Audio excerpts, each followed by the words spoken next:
Hermano, qué tiempos aquellos, eran otros hombres, más hombres los nuestros, no se conocían coca ni morfina, los muchachos de antes no usaban gomina. ¿Te acordás, hermano, qué tiempos aquellos? 25 abriles que no volverán, 25 abriles.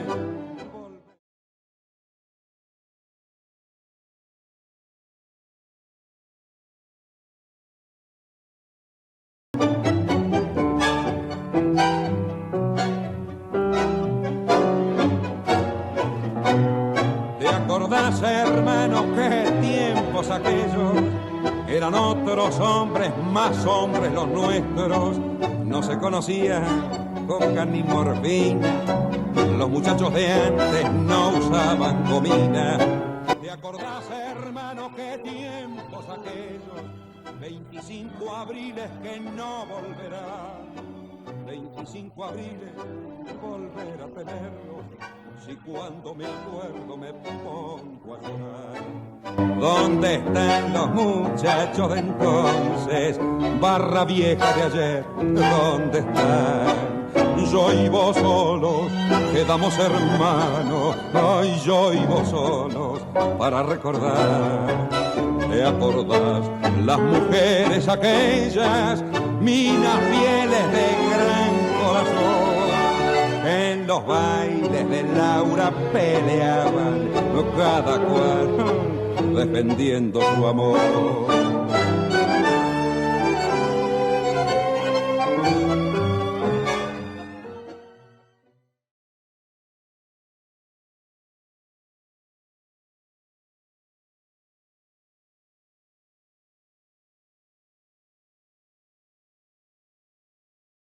Bienvenidos a otra edición del Rincón del Recuerdo. Como siempre, agradecimiento a Sebastián Frutade, que es el camarógrafo, el que acomoda las imágenes y todo, a las autoridades del canal y a ustedes, queridos televidentes, que están observando esta historia de vida de las personas y personas destacadas. Y además queremos invitar a los que quieran contarnos su historia de vida aquí en Canal 5net. Hoy estamos con la doctora Petra Roger de Marzolini. ¿Cómo le va, doctora? Bienvenida. Pero ¿qué tal, Toti? ¿Cómo anda? Qué gusto encontrarme contigo. Siempre andábamos que cuando viene, cuando no viene. Pero y sí, era difícil coincidir. Era difícil. Después que me liberé, wow, siempre no estoy en La Paz, no, me voy. Es verdad. Esta semana sí, la otra no. ¿Nació en La Paz, doctora, o no? No, yo nací en Alemania. Ah, en Alemania. Oh, si me venís con esa historia es larga. Pero bueno, a la escuela primaria también fue allí en Alemania. No. Yo vine a los 3 años con mi mamá a la Argentina. Ajá. Y a La Paz llegué cuando iba a cumplir 8. Y fui la última persona viva que vivió en la casona de Puerto Márquez, que ahora lo compró la familia Fornacieri y lo están, creo que van a hacer un hotel con esa casa. Y yo les comenté, yo fui la última persona que vivió acá, de muy chica, viví 1 año con mi mamá ahí. Y después vine a vivir a la ciudad de La Paz. Y fui 2 años a la escuela de hermana y 3 años a la escuela modelo. Y después me fui a 5 años al internado, al colegio de Pugliari, que ya como internado, como colegio no existe más. Ahora es universidad y tiene escuela secundaria, pero no interna, externa. ¿Y ahí hizo primaria y secundaria? No, primaria la hice acá en La Paz, la terminé en La Paz. Yo ya la venía haciendo en otro lado. Después se fue a Pugliari. Y después de primero a quinto año estuve internada en Pugliari. Así que desde muy chica era muy paseandera, por decirlo así. Sí, era hija de mamá. Mamá era tremenda. Doña Gisela Martín. Sí. Era aquí también en la ciudad de La Paz, de la familia del doctor Martín. Claro. Mucha gente por ahí me dice, pero vos no sos Martín. Y claro, porque acá se va mucho tenés que haber tenido tu abuelo o bisabuelo. El otro día charlaba con alguien y me dice, no me reconocen como alguien de La Paz, yo hace 20 años que estoy. Y no, acá si tu abuelo y de ahí para arriba no fue de acá... Empieza otra historia. Claro. Memorización. Sí. ¿Y su papá, don Roger, era Mi alemán? papá, ¿no?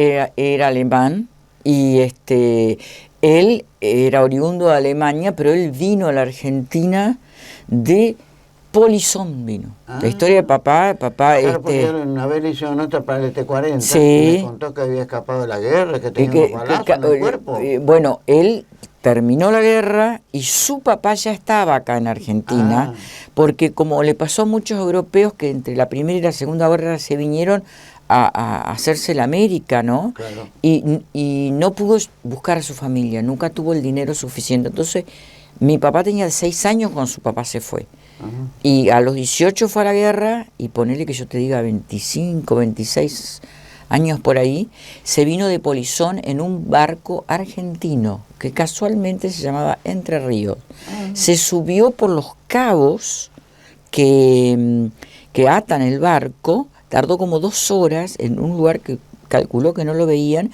Lo único que tenía eran 2 trajes y creo que un sobre todo, era todo su equipaje, y tardó 2 horas así trepado a caballito, no sé, y se subió al barco en el puerto de Hamburgo, pero él tenía que tratar de que no lo vieran hasta la isla de Azores, porque si pasaba por Inglaterra y después iba a España y después salía para la isla de Azores, y él estuvo escondido sin comer nada en la caja que se guardaba la cadena. Y hasta que logró salir cuando vio que habían pasado la isla de Azores, o antes, que cuando estaban llegando a España, logró salir. Entonces yo encontré, después de fallecido papá, yo sabía, pero encontré en su casa unos cassettes de un programa de radio que le había hecho en Bariloche, donde él cuenta esto, en detalle, que yo no conocía. Mire usted. Porque yo tengo la casa que era de él en Bariloche y fui con mi nieto, y mi nieto me resucitó todos los aparatos viejos que encontró, el proyector de diapositiva, el proyector de videos cassette, todos los arregló, los volvió a conectar, encontró una vieja casetera, revolvió todos los cassettes, pues yo le prohibía jugar con el celular, pero en algún aparato tenía que agarrar. Entonces, y ahí conocí la historia de papá, y mi papá y mi mamá se conocieron acá. ¿Él pasaba en el barco? Él llegó en el barco al mes acá y vivió un tiempo acá en Buenos Aires, contento, tenía para comer, era su... Pero qué historia increíble, sí, ¿no? Sí. Qué capacidad humana para hacer toda esa... Bueno, también en la guerra no era muy desesperante, muy desesperante. Imagino, claro. Y después fue a Buenos Aires a estudiar a estudiar Derecho, sí. Derecho. Abogacía. Me contaba en el T40 fuera del micrófono que su mamá fue enfermera de Evita. En realidad, mamá, lo contó por la radio, mamá fue no enfermera de Evita, sino que mamá estudió enfermería un tiempo en el hospital alemán. Y después tuvo un tema que se tuvo que pasar a estudiar en la Cruz Roja. Y cuando estaba en el último año de la Cruz Roja, murió Evita. Y cuando murió Evita, las enfermeras de Cruz Roja eran voluntarias y acompañaban las personas que hacían la fila para entrar a verla, porque Evita la embalsamaron y la velaron en el Congreso, creo, en el primer piso, una cosa así. Entonces había que subir escaleras, o sí, era el Congreso, y muchas veces mamá dijo, pero yo la quiero ver a Evita. Entonces una enfermera le dijo, mirá, la próxima vez que haya una señora grande que ves que tiene dificultad para subir escaleras, las enfermeras lo que hacían era acompañarla y de paso la mirás vos. Claro. Y ella lo contó al aire a esto en el T40, que él la vio y se sorprendió lo hermosa que era, porque le habían hecho un embalsamado que cuando años después se recuperó el cuerpo de Evita, todavía estaba intacta, hermosa, porque muchos años la tuvieron enterrada en Italia, escondida. Era actriz. No, pero el trabajo de embalsamado que se hizo, le había crecido un poco el pelo y las uñas, cosa que sucede. Qué bárbaro.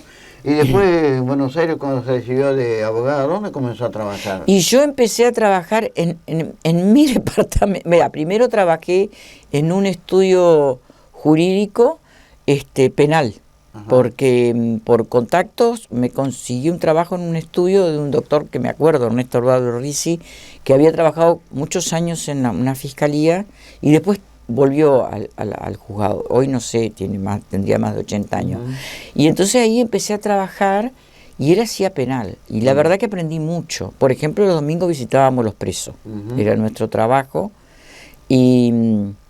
Y también, ¿qué hacíamos cuando nos llamaba alguien que había alguien detenido? Claro. Lo primero que hacíamos era llevarle una manta, abrigo, cigarrillos, té, aunque no fumara, para que tuviera una cosa de intercambio y hacernos presente. Es humano como cualquiera. No, pero además hacerse presente, porque si hay un abogado, la policía obraba, por lo menos en aquellos entonces, distinto. Y después, bueno, aprendí cosas del proceso penal que me fueron muy útiles, porque a veces se usa el proceso penal no solo para meter preso a alguien, sino porque el proceso penal es menos rígido que el proceso civil, y lo que la persona dice en una declaración o confiesa, eso sirve de prueba para lograr resultados civiles. Por ejemplo, acá en Entre Ríos se usa mucho las personas que han sido investigadas por malversación de fondos, por haber robado dinero público. Muchos, por no ir a la cárcel, hacen lo que es la probation, que dice, bueno, yo soy culpable de esto, y se los manda a hacer un trabajo social o algo. Pero ¿qué ha hecho el gobierno? Sobre todo el de Bordet, ahora no sé tanto. Al él admitir eso, es un documento público si está en un expediente. Y con eso van al fuero civil y le demandan que devuelva el dinero. Y ha habido muchos casos. Entonces el proceso penal no solo sirve y le da una capacidad probatoria que quizás no lo tiene el proceso civil. O sea, fue muy interesante esa etapa. ¿Después volvió a Entre Ríos? Bueno, yo estuve 10 años trabajando en Buenos Aires y mi época era terrible porque las mujeres ya teníamos permiso de ser profesional y trabajar, pero se nos atoraba todo acá porque teníamos que tener los hijos rápido antes de los 30 años porque si no éramos viejas, la congelación de óvulos, todas esas cosas no existían. Entonces a mí me agarró que los chicos chiquitos que empezaron en la profesión, todo así.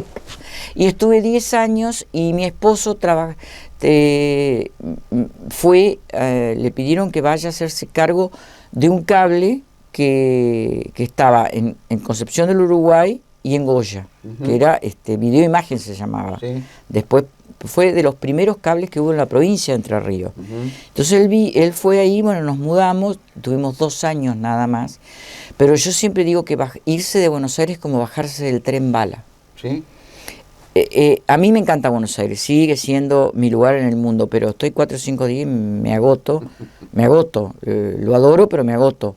Y bueno, y me fui, y cuando volví no me readapté más, no me readapté y quedamos como boyando, y después por una cuestión que me pidió mi madre, que estaba acá en La Paz, que me ocupe de una cuestión, como siempre en mi familia siempre hay cuestiones de herencia, que me ocupe de algo que ella necesitaba que se resuelva, y yo que había quedado media boyando cuando volvimos después de los 2 años de Concepción. Por eso yo, en realidad, retrospectiva, no me arrepiento de haberme ido, pero yo a la edad que yo tenía no hay que irse de la carrera que uno tiene, porque yo no me di cuenta de las consecuencias. Después fueron favorables, pero no me di. En el momento me quería ir a un lugar más tranquilo, pero Buenos Aires es una cosa y el interior es otra totalmente distinta. ¿Y llegó a La Paz entonces? Yo llegué en el año 96 y ahí nos conocimos porque yo sí estaba involucrado en el tema ambiental, porque yo hacía un posgrado en Buenos Aires, que incluso lo seguía haciendo desde Concepción del Uruguay, viajaba una vez por semana y cursaba de Derecho Ambiental. Entonces aquí se estaba batallando la tercera batalla que ya se había desarrollado contra Paranamedio. Y bueno, de ahí yo lo conocía me acuerdo que alguien me avisó que Mario Raspini, que yo no sabía quién era, hacía una reunión en la biblioteca para informar sobre el tema. Y entonces ahí fui y ahí me involucré con el grupo ecológico, la Mesa Pro Defensa de la Paz. Tuve mucho tiempo, hacía un segmento de ecología con el profesor Narciso Sena. Y una vez me fue a entrevistar usted en el estudio. O sea, estuve muy, muy involucrada ahí. Cuando se dijo que no se iba a hacer la obra. Claro, que fueron muchas. Sí, Juan Carlos Malvacio me dijo, andate, preguntá por Petra Roche, ahí en la esquina, que vivía en la esquina. Yo tenía un estudio que era una casita muy chiquita pegada a la de la esquina. Claro. Y ahí vino usted a entrevistar. Yo creo que era el día de mi cumpleaños. No recuerdo. Sí, porque lo que usted me dice salió un fallo en la Justicia Federal, porque acá el Instituto de Derecho Ambiental del Colegio de Abogados, que tenían 4 o 5 abogados brillantes en Paraná, la doctora Méndez Castells, el doctor Daneri, Canavesio y doctor Franco, eran los 4 de aquellos entonces. Después se sumó otra gente. Ellos presentaron lo que se llama una medida cautelar. Lograron que ese decreto de Menem que mandaba a hacer el Paraná Medio, la Justicia Federal de Paraná le dijo que no. Y eso fue el 26 de febrero. Y ellos el 27 de la mañana me llamaron y me avisaron a mí. Por eso, y usted el día que vino era mi cumpleaños. Yo me acuerdo que mi marido me organizó una comida en la casa de la familia Córdoba, porque yo vivía en una casa muy chiquita, no tenía lugar. Y me acuerdo perfectamente. Yo me acuerdo también recuerdo que andaba con un vestido floreado, sí, tremendo, sí, me acuerdo. Yo también me acuerdo. También le gusta mucho hacer deporte, ¿no? Nadar. Bueno, a ver, el tema del deporte es porque yo pertenezco al gremio de las gorditas luchadoras, ¿viste? En realidad no es tanto que me gusta hacer deporte, sino que siempre tengo que estar haciendo algo para no engordar mucho. Entonces, primero nadar, sí, yo nadaba en el río porque mamá sabía nadar. Mamá fue la primera que ganó la Esmeralda de La Paz. Claro, el otro día me encontré con el velón que participó y fue la única mujer, la ganó porque era la única. Bueno. Salieron corriendo en el puerto cuando vieron que llegaba y le hicieron una copa así de cúster, todavía la tengo. El otro día me encontré con el doctor Belén López, que está preparando otro libro de historia, y hay una carta que mi mamá me escribe, fue a principios del año 77, mamá escribía muy bien, y me cuenta toda la carrera, todo, y cómo fue la fiesta del puerto, porque esta carrera se hizo, esta competencia de natación, en el marco de la fiesta de pesca variada de río. En el año 73. 77. Yo le di la carta, se la pasé transcripta al doctor Ben López, me dijo que la iba a publicar en ese libro, y mamá cuenta la carrera, cómo se asustó cuando se vio en el medio del río, que tenía miedo, que después despacito empezó a nadar y que no tenía quien la acompañe, que la guió el barco que cerraba la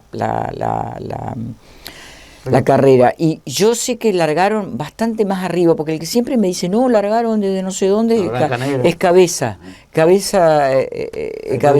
Díaz, siempre me cuenta de esa carrera. Y entonces mamá llegó y ella no podía caminar, la tuvieron que sacar caminando y se dieron cuenta que era la única mujer y 3 dejaron. Y bueno, y tuvo un éxito porque en ese entonces mamá no era tan grande, tenía 50 y pico de años. Lo que pasa es que las mujeres se han ido alargando y haciendo más deporte más grande después. Claro. Con el transcurso del tiempo. Con el transcurso del tiempo. Y mamá era bastante gorda y andaba con su copa en la bolsa y todo el mundo la halagaba, todo el mundo estaba encantada. Y ella me cuenta que fue a recibir el premio y todos los detalles de las mesas, la gente que encontró en la cena. Y cuando estaba ahí, de repente por micrófono la acompañó el hermano, el doctor Martín. Por micrófono llamaron al doctor Martín que vaya al hospital, pues tenía que hacer una cesárea. La gente se encontraba y se comunicaba, Toti, aunque no había celular. No sé cómo hacían antes para comunicar tan rápido. Yo recuerdo que, por ejemplo, siempre se sabía dónde estaba. Por ejemplo, yo venía mucho en auto. Cuando mis hijas eran chiquitas, me recuerdo viajando en auto desde Buenos Aires. Un día se me rompió el auto, no sé dónde. Y se me rompió y bueno, y hablé, había unas personas en una estación de servicio y les dije, ¿ustedes van para La Paz? Sí, me hace un favor, va hasta papel acá y dice que Petra está en tal parte, le dice a no sé quién, y le avisaron a mi tío el doctor Martín que la trajo a mamá y llegó y me vino a buscar. O sea, uno se comunicaba, la gente, aparte acá la gente de la ruta es solidaria, si te pasa algo, se para, te pregunta qué te pasa, por lo menos hasta hace poco era así. Vamos a hacer un breve corte y ya seguimos hablando con la doctora Petra Roche de Marzolini. No se vaya.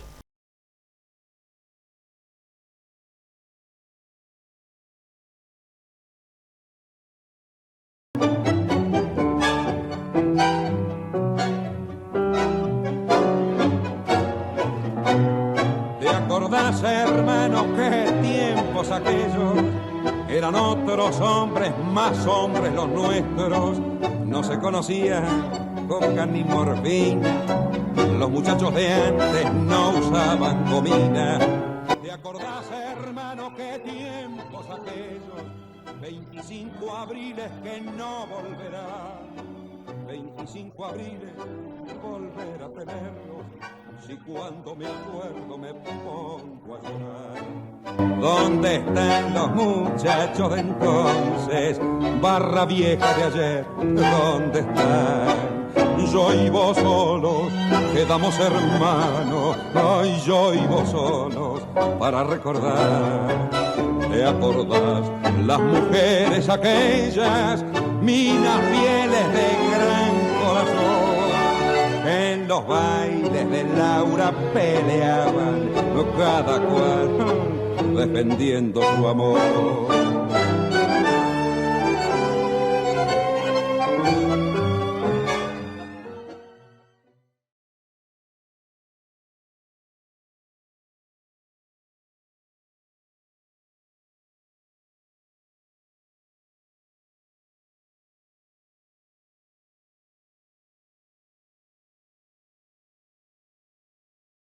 Después del corte publicitario seguimos charlando la historia de vida de Petra Roche. ¿Cómo fue para llegar al T40? Sé que su esposo compró la radio. Ay, mire, acá la responsable de que yo tuviera 20 años al aire tiene nombre y apellido, es una amiga muy querida, Eva Miña. Siempre se reía y dice, tuvimos un hijo juntos y yo te dejé criándolo sola. En realidad, cuando fallece trágicamente Juan Carlos Malvasio, yo estaba vinculada con Narciso Sena, que estaba casado con la hermana. Sí, con la Yuli. Porque hacíamos el programa acá. Yo hacía un segmento de ecología. Entonces, yo me acuerdo que lo encontré en la calle, porque yo cuando murió Malvasio yo no estaba. Yo estaba en una de esas giras ambientales, estaba afuera, estaba en Alemania. En Berlín estaba, porque él murió en el 2002, por ahí. No, antes del 2099. El 99, porque en el 2000 empezamos nosotros con la radio. Y él murió 98, 99, y ahí fue en noviembre. Y entonces él me encontró en la calle, Narciso, y yo le dije, ¿qué van a hacer? Porque la licencia de T40 estaba a nombre de don Chichín. Claro. Y me dice, venden, avísale a tu marido, me dijo. Y como mi marido trabajaba en Goya, se supone que era temporariamente porque ellos iban a vender esa empresa. Duró 20 años la temporalidad esa. O sea, nunca la vendían al cable de Goya. Goya Visión. Entonces, él le dice avisar, y mi marido la compró porque él pensó, bueno, si vendo la empresa de Goya, tenemos una actividad. Claro. Y bueno, y aunque sea, también compró las propiedades. De alguna manera, no solo compró la empresa, compró las propiedades que eran el edificio LT40 y el terreno de la antena. Y la radio. Ahora, yo tenía que administrar, no sé, ahí los gastos, las entradas, la salida, pero, ¿qué pasa? A la mañana temprano había otro conductor, estaba el Negro Romero, y no llegaron a un acuerdo con mi esposo. Con Mi Ciudad en el programa. Claro, que yo había ido muchas veces ahí por la cuestión ambiental. Y bueno, no llegaron a un acuerdo ellos, y entonces Eva lo había reemplazado a pedido de Marcela, la esposa de la viuda de Malvasio, lo había reemplazado a Malvasio, que tenía un programa de las 10 de la mañana, una cosa así. Claro, mañanísimo, el programa se llama mañanísimo por eso. Y entonces mi marido le dijo a Eva, bueno, vas a tener que venir vos a la mañana temprano. Sí, dice, pero que me acompañe Petra. Y ahí, ay, qué nervios, yo me acuerdo. Yo recuerdo que la primera mañana que llegó usted, no podía abrir la secretaría de la radio. No me acuerdo más. Sí, que Pepe lo ayudó, yo también, que no encontraba la llave en No, terrible. Y medio que se puso nerviosa. Lo último que yo pensé que iba a hacer en mi vida era radio. No sé, no tenía idea de nada. No sabía. Se adaptó enseguida. Mira, Eva, yo no sabía cómo funcionaban las juntas de gobierno, quién era quién, y este que es peronista, no, este es radical, me decía Eva, y este quién es, este es radical, no, este es un senador peronista, de no sé qué. Bueno, Eva estaba al tanto porque hacía mucho tiempo que también conducía el programa de Cacho Miño Entrerranísima. No, claro, viste. Ella era chica de radio. Yo no tenía idea lo que era hacer radio, no tenía idea. Lo que aprendí con el tiempo fue que lo más importante, viste que la radio era una consultoría social, porque no era solo lo que pasaba del micrófono para afuera, y estaban muy adiestrados todos, venía la gente y preguntaba y pedía todo. Y yo qué tendré que ver con esto. Pedía medicamentos, sangre, de todo. Entonces tenían una red, esto hay que pedírselo a este hay que ir a tal parte, sabían todo. Hasta las señoras grandes perdían los anteojos y los llamaban, estaba Sebastián Ortega, me acuerdo, para que le busquen la guía telefónica, un número de teléfono, y Sebastián se la buscaba. Y yo siempre, ¿por qué tenemos que hacer eso? Sí. Era una cosa social. Era una cosa muy solidaria. No, y era solidaria, y lo que yo aprendí con el tiempo, me di cuenta que lo que más importaba es que ser escuchado. Yo al principio decía, pero me pedían las chapas, las bolsas de cemento, y yo decía, no voy. Pero después me di cuenta que siendo empática, escuchando a las personas y de corazón, interesándome en lo que les pasaba, encontrabas las soluciones despacio y lo ibas separando lo que te era posible pedir, lo que era más un consuelo, una comprensión, una cuestión empática con la persona. Para mí fue un gran aprendizaje la radio. Yo siempre digo que yo entré a la radio como quien entra a ciega a un cuarto oscuro, así, no sabe nada. Entonces empiezas a palpar la pared y encontré una ventana. Y la abrí y encontré otro mundo. Había otro mundo. Yo conocí La Paz, la ciudad. Me acuerdo que Federico Enrique me dijo, si usted quiere conocer La Paz, ande en bicicleta, doctora. Sí. Entonces yo salía con Graciela Culpián, claro. Gracielita, te mando un beso, pero me llevó por todos los Durriales que yo no conocía, porque yo sabía que había un barrio Feria, un barrio La Milagrosa Norte, Milagrosa Sur, pero no los podía unir entre sí, los sabía ir desde el centro, pero con la bici, un día hacíamos turismo ecológico, recorríamos todos los basurales, y ahí, bueno, fue eso, ¿no? Fue un enorme aprendizaje. Después también hacíamos móvil con Eva también y Francisco Raspini también, que íbamos a la zona rural. Sí. También pero con Eva fui y Eva lo tenía a Cacho, yo le decíamos el adelantado a Cacho. Sí. Una vez nos mandaron a la escuela La Calandria, en Ombú. Sí. Yo no tenía la más pálida idea de dónde quedaba Ombú. Después cuando mi marido empezó a andar en bicicleta, que le decían, tenés que ir hasta Ombú, y dice, ¿vos sabés dónde queda Ombú? Yo no sabía. Le mando un beso a toda la gente, a Susi Salvetti sobre todo.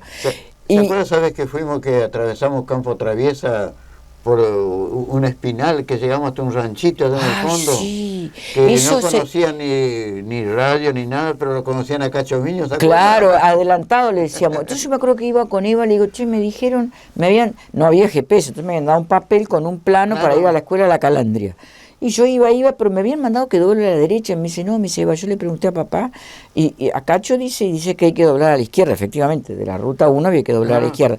Esa vez fuimos a la escuela 26, que se llamaba Leopoldo Lugones, y de ahí fuimos a un lugar que alguien nos indicó que había un señor que vivía en un rancho, que se vendió el campo y se vendió con el rancho y el señor adentro. Sí. Y Francisco hizo una nota que se publicó en la revista que él tenía, yo la tengo, se llamaba Punto y Aparte. Sí. Era un señor que nos sentó sobre unos unos tronquitos, nos pusimos a conversar, sí, al Campo Traviesa fue. Esa otra vez que fuimos al puente Guayquiaró, que estaba todo ese barrio abajo, ¿se acuerda? Ah, el paso... Como ocho personas vivían en una casita. El Paso Telégrafo, la escuela, pero a todos lados fuimos. Y usted era como salvoconducto, Toti.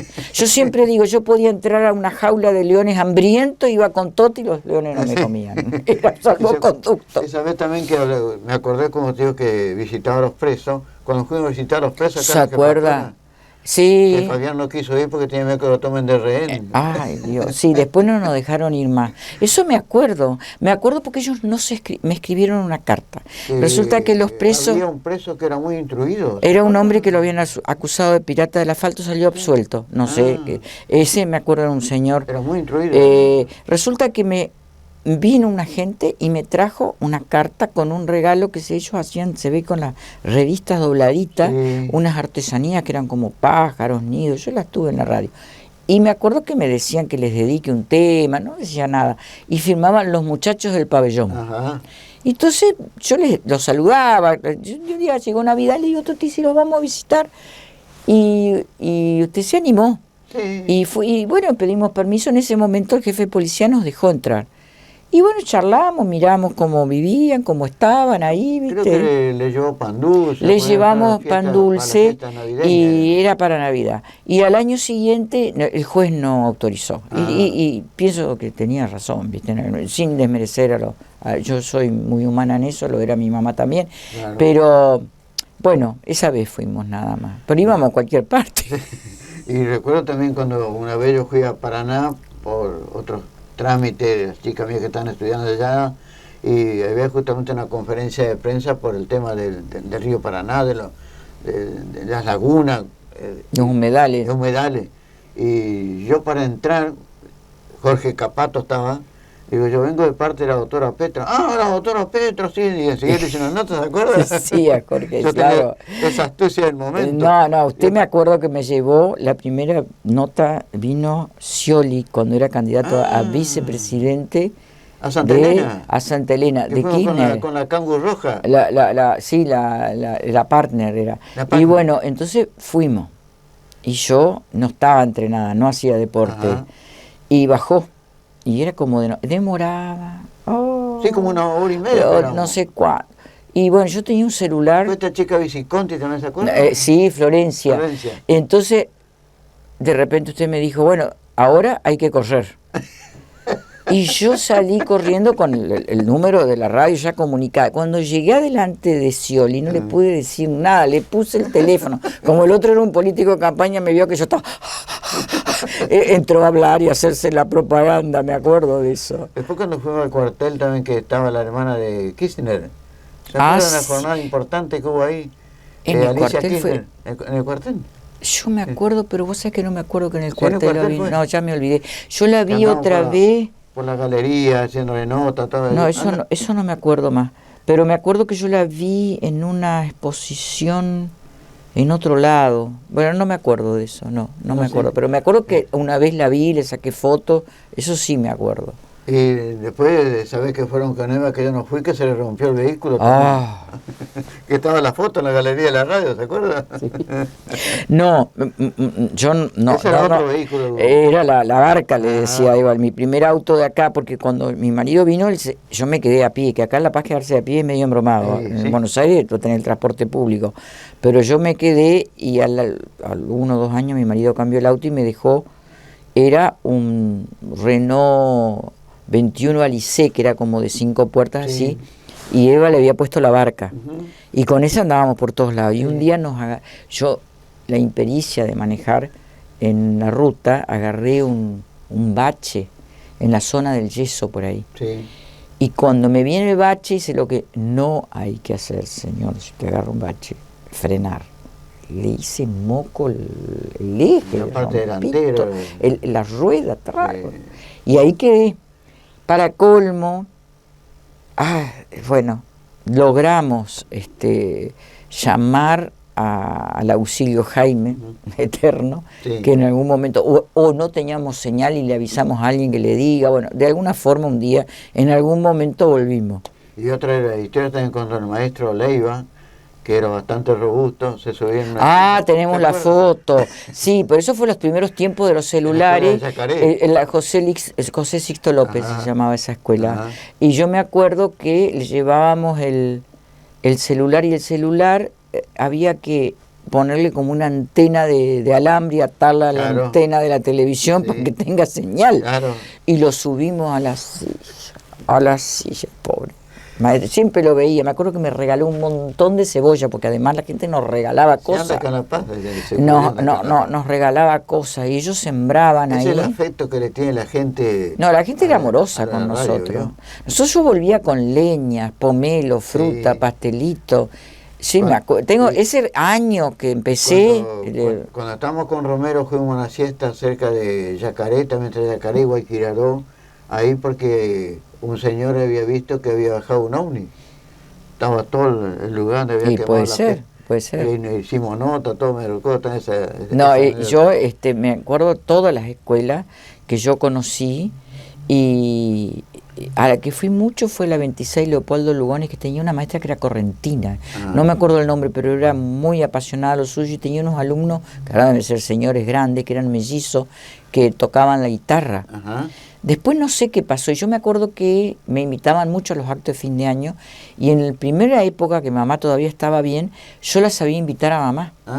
Y mamá, siempre que había vivido en Brasil, en muchos lugares, me decía, no saben lo que tienen acá, dice, de tener esta red de escuelas en todos lados, que los chicos puedan venir a aprender a leer y escribir. Dice, en otros lados no hay esto. Ella siempre me acompañaba. Y después, bueno, llegó un momento que me excusaba, mandaba una carta, y después teníamos el tema que nos pedían premios. Entonces habíamos dicho, bueno, vamos a hacer los 10 primeras cartas que nos lleguen, mandamos los premios. No, fue un aprendizaje espectacular. El otro día, ¿sabés con quién me encontré? Con Cristino Ferreira en la vigilia de Malvinas, y la hija, que era grande. Yo un día la vi, me saludó, no sabía quién era. Ellos recitaban todos preciosos, y los feriados, yo trabajaba, porque nadie trabajaba los feriados, y yo le digo, no, el feriado hay que venir a hacer radio, y era bárbaro porque venía Telúrico López, Cristino Ferreira, me cantaban, recitaban, era nuestra la radio, ¿viste? No, salvo que hubiera un accidente, y ahí cubríamos el desfile, ¿se acuerdan que cubríamos el desfile? De julio. Y también el programa que después tuvo mucha popularidad, Clásicos y Mate. Sí. Su programa especial, digamos. Bueno, ese programa se creó porque ahí antes en la FM, como yo estaba en el ET40 con los tangos, el folclore, la mañana con Pepe, los domingos, había otro programa también de música clásica. Creo que había hecho Ezequiel Espuche, había hecho uno. La mamá de Carlitos Rival lo conducía. Yo lo hice porque se había estallado la pelea de las termas acá. ¿Se acuerda que nos repeleamos la mitad del pueblo con la otra mitad del pueblo? Qué pelea tremenda que fue. Y yo ese día llevé unos discos de música clásica, porque dije, la música aplaca la fiera, porque estábamos todos enojados con todo un lío bárbaro, se armó. No me voy a acordar de los detalles porque no vale la pena, pero se armó un lío bárbaro. Está bien. Y la gente llamaba que, ay, qué linda la música clásica, tanto tiempo que no escuchamos. Y entonces vimos que el domingo a la mañana había un espacio de media hora, porque empezó teniendo media hora, de 9:30 a 10. Y entonces digo, bueno, vamos a hacer un programa a la mañana. Y nos llamó una amiga, siempre me olvido el apellido, pero ella sabe, y le dijo a Eva, porque era amiga de Eva, ay, qué bueno, lo voy a escuchar mientras tomo el mate. Y le dije, le ponemos Clásicos y Mate. Y ese fue muy placentero hacerlo. Y sobre todo cuando ya lo podíamos hacer todo en computadora, que fue la época que estaba Silver. Y Silver Santini, que le mando un beso, le ponía mucha onda. Por ejemplo, yo decía, con mucho entusiasmo. Claro, yo decía, yo escuché el otro día en tal parte este tema, buscámelo, lo buscaba en YouTube, lo bajaba, le ponía, y me acuerdo cuando terminábamos de grabarlo, él me decía, habemos clásicos. Habemos papa. Habemos papa, como habemos papa, habemos clásicos. Bueno, y actualmente, doctora, ya retirada un poco de la actividad, ¿no es cierto?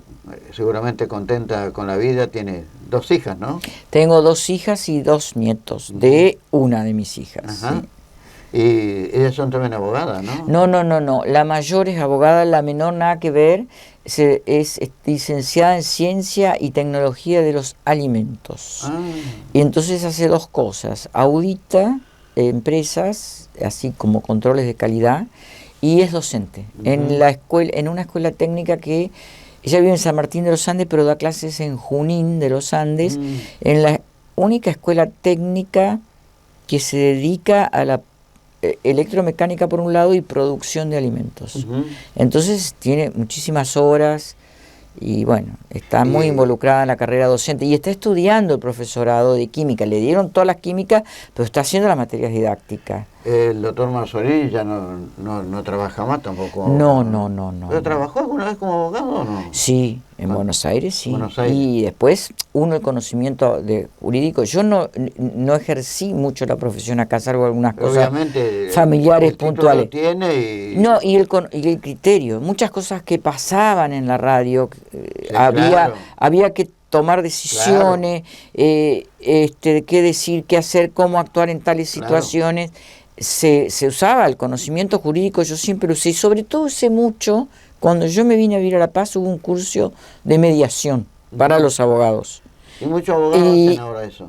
Y usted sabe que para mí fue, yo pensé, lo hice porque estaba un poquito a la deriva en la profesión, no sabía qué iba a hacer, dije, bueno, como vino el curso que era del Ministerio de Justicia de Nación, era muy buen curso, pero a mí me fue muy útil para la tarea periodística. Claro. Porque yo me acuerdo del doctor Fernando Báez, que estaba conmigo en el curso, dijo, ¿cómo nos vamos a sacar los abogados esa posición de ser los primeros jueces del caso? O sea, vos te vienen a ver y vos decís, este tiene razón, no tiene razón, le asiste tal rey, no le asiste. La mediación te saca, te corre del lugar y te hace explorar el sentimiento de la gente. Y para el periodismo me fue muy útil eso, muy útil. Y usted que es un tipo criterioso, usted no le erra. No, porque el criterio es una cosa que se tiene o no se tiene. Claro. Porque el problema de la radio, que lo hemos tenido todos, es la persona que dice una cosa, tira una sospecha, dice después total, claro, no, una vez que lo tiraste, el que te escuchó primero no te va a escuchar segundo. Palabra que sale de la boca jamás vuelve a su lugar. No, y además no sabés, viste, no todo el mundo lo tiene, Yo un poco tenía, porque el criterio jurídico te ayuda, no es que nunca haya metido la pata, por supuesto, debo tener varias. Fuimos muy criteriosos y muy también responsables en lo que hicimos durante la trayectoria de T40, que eso es valedero para el oyente, porque a veces cuando le tira una información entre personas que se están hablando, ¿quién dijo? Le pregunta. No, pero aparte había una cosa que yo lo aprendí de usted, lo aprendí de los operadores. Estar pendiente de lo que el público quiere escuchar. Eso lo recrié en un estándar. La gente lo que quería que le diga, la hora, la temperatura, si había llovido, si llovía o iba a llover. Es lo fundamental. Y cuándo venía el cronograma de pago. Sí, se acuerda. Ahí vos podrías estar filosofando sobre que por qué estaba la guerra de no sé qué, o por qué el político hacía no sé cuánto. Tu conversación podría haber sido muy sesuda, pero resulta que no, había que ocuparse del accidente de la esquina, de las cosas que al público le interesaban. Y eso fue un aprendizaje que por ahí quedé renga. Y uno de los puntales también era Pepe Santini. Los operadores hacían todo. Nosotros el departamento de producción eran... Y después con Federico Enrique, me acuerdo que llegaba tarde y venía en bicicleta. Y yo me di audiencia con él, porque decía, dígale a Federico Enrique que venga. Y se la estaban escuchando en todos lados, doctora, porque todo el mundo me decía, Federico, te están esperando en la radio. Y otro ejemplo de cuánto es el hecho de andar en la calle. Porque yo me acuerdo, de usted para empezar, y Claudia Florentín, que fue mi compañera, no me acuerdo cuánto tiempo, ella vivía, ponele que te diga yo, cerca de la cooperativa de luz, y venía caminando, tenía los chicos, los tenía que dejar en el jardín, y venía caminando. Cuando llegaba a la radio venía con un papelito así que traía el programa para 3 días, porque hacía agenda, porque la gente le hablaba en la calle, le iba diciendo. ¿Y tenía un programa especial también, Claudia? Bueno, tenían a la noche con Francisco mucho tiempo, sí. Doctor, ha sido un gusto que me haya visitado. Gracias por la nota. Gracias. No, bueno, aparte es lindo pasear en los recuerdos y los recuerdos agradables sobre todo. Muchas gracias. Nos reencontramos en otra edición aquí en Canal 5 Net, en esto que es El Rincón de los Recuerdos. Muchísimas gracias.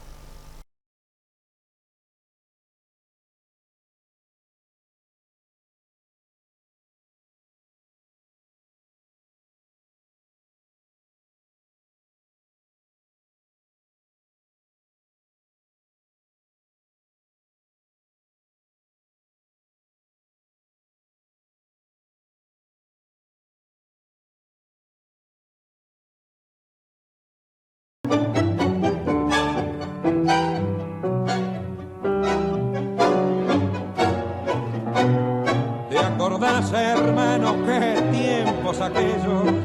Eran otros hombres, más hombres los nuestros. No se conocían coca ni morfina. Los muchachos de antes no usaban gomina. ¿Te acordás, hermano, qué tiempos aquellos? 25 abriles que no volverán. 25 abriles, volver a tenerlos. Si cuando me acuerdo me pongo a llorar. ¿Dónde están los muchachos de entonces? Barra vieja de ayer, ¿dónde están? Yo y vos solos, quedamos hermanos. Ay, yo y vos solos, para recordar. ¿Te acordás? Las mujeres aquellas, minas fieles de gran corazón. En los bailes de Laura peleaban, cada cual defendiendo su amor.